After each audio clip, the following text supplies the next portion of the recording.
Hi, Rabbi, and all you viewers out there. Rabbi, you received, as part of a mass mailing, a message in the last couple of days that's got you a little worked up. Could you share that with us? Certainly. Um, the rabbi of the congregation in the mass mailing said that there is no starvation in Gaza. It's all made up by Hamas, and the clips we're watching are deep fakes and fake, and it's all propaganda, and there is no genocide, and everything's fine, and Israel is supplying plenty of food. And I've seen this from some of my other colleagues as well. It's very, very upsetting because it flies in the face of all the news. And I don't believe that Hamas controls CNN, controls all the media that's going on. And within Israel itself, an organization called B'Tselem, which is for peace, and Physicians for Human Rights of Israel added to this debate that, about is it genocide, is it not genocide? And the Palestinians, as we've seen, and their supporters and civil rights claim that it is genocide. Now, we want to keep in mind that Israel was founded in the wake of the Holocaust, and everyone's really careful about using the term genocide because, Joe, there's a deep sensitivity because of strong memories of Nazi genocide of European Jews. And even now, I get hate mail, I get letters to kill me, to kill Jews, to the world would be better if there were no Jews on the planet. So you have to be sensitive to that. However, the civil rights, the rights groups that I mentioned, B'Tselem and Physicians for Human Rights, have said that what's going on in the Gaza is genocide. Now, granted that these two groups aren't prominent, but they're respected internationally and they're prominent internationally. But in Israel, they're called fringe groups because it doesn't go along with the Netanyahu's and the ultra Orthodox's belief. So they've been trying to sideline this group. But the fact that two prominent, respected international organizations have said it's not a deep fake. And to add to this, Israeli award winning author David Grossman called his country's campaign genocide. He came out and said it.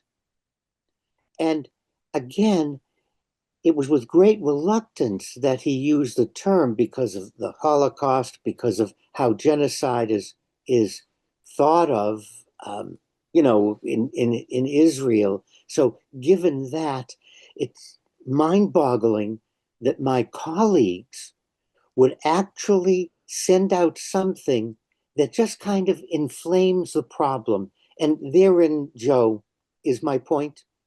You know, on TikTok, I have people say to me, "Oh, I'm not going to listen to you. You're a rabbi. You obviously support Israel," without ever hearing from me. I get emails the same way.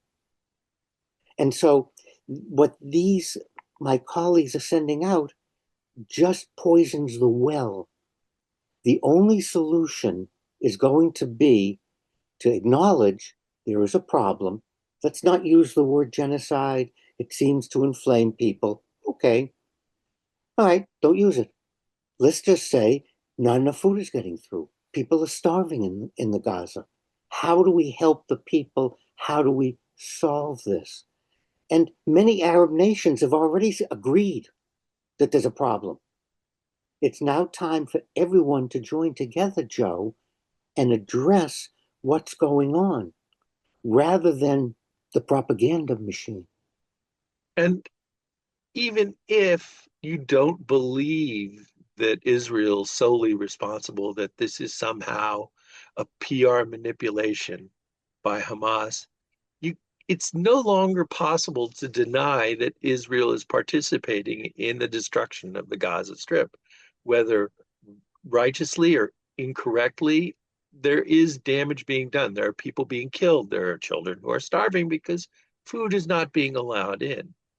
And the main issue that I keep encountering is nobody wants to listen to anybody or believe them. You're either 100% pro Palestinian, which means you get to shoot at Jewish people, even if they're on the streets of Washington, D.C., coming out of a museum, or you're 100% pro Israel, and you don't have to listen to all the complaints, all the realities of the suffering that's going on, because Israel is never wrong. We have to start with understanding everybody's responsibility in all this and each doing what they can to stop it.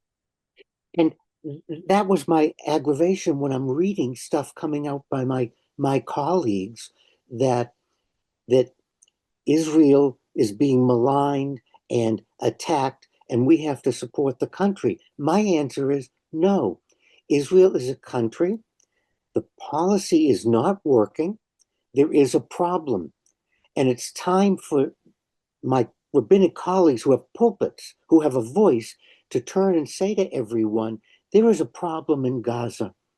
And how are we going to help solve the problem rather than inflaming everyone and this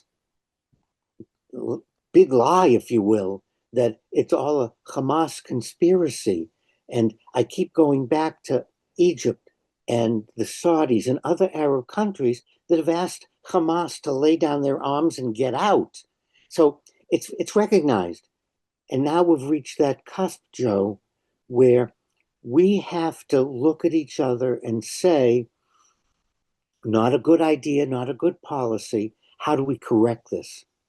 And, I'm reminded as a therapist, one of the things we say to our patients is your rearview mirror is very small, but the windscreen is very big. Look ahead, don't keep looking at what was. And that's my advice to everyone involved in this. Let's just stop blaming. Let's stop looking in the rearview mirror and go, let's look in the windscreen. What right in front of us, people are starving and dying. Well, let's hope that our audience, small that it may be, still listens to you, Rabbi, and shares your wisdom with their friends and colleagues. And maybe things will start to step in the right direction. Thank you as always. And again, my battle cry, my plea for everyone about everything, don't dismiss someone because their religion, their skin color, their gender. Don't dismiss anyone and saying, well, obviously they'd be for or obviously they'd be against. Listen and then judge.